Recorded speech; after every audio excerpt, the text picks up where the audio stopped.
మనసుని మార్చడానికి కేవలం వినిపించడం, చదివించడం వగైరా చేస్తే ఈ మనసు ఎప్పుడూ మారేది.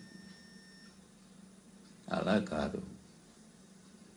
మనసుని మనిషియే మార్చుకోవాలి.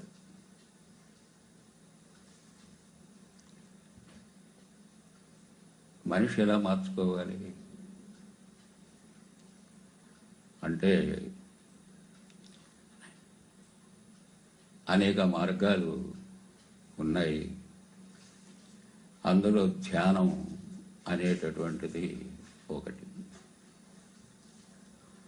సాధారణంగా మనసుకి ఆలోచనలు విపరీతంగా ఉండడం చేత వాటిని తగ్గించడానికి మెడిటేషన్ అని చెప్పేసి చేస్తుంటారు.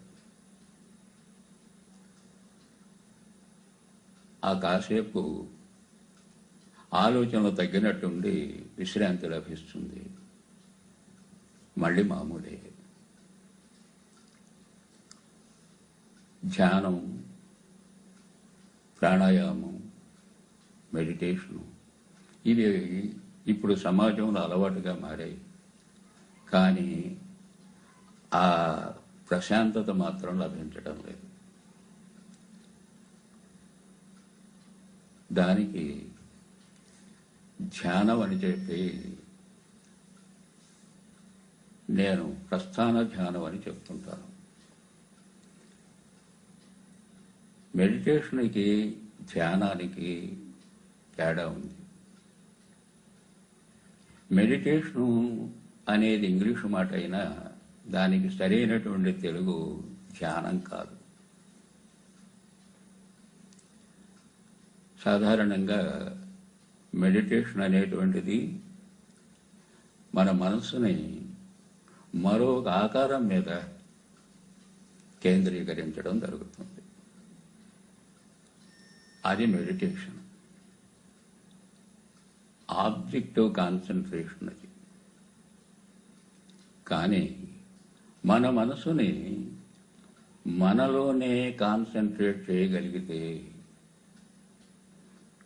సెల్ఫ్, ఆ సెల్ఫ్ మీదే మన మనసుని నిలపగలిగితే అది ధ్యానం కిందకు వస్తుంది.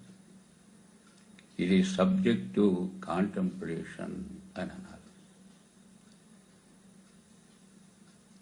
ఈ ధ్యానాన్ని అనుసరించగలిగితే మనసు కొంతవరకు క్షాళనవుతుంది. అయితే ఆ పని ఎవరు చేయాలి? మనిషి మనసు రెండు ఉన్నప్పుడు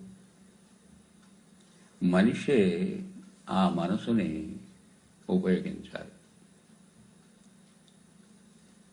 కానీ మన అనుభవంలో చూస్తే మనసే మనిషిని ఉపయోగిస్తున్నది.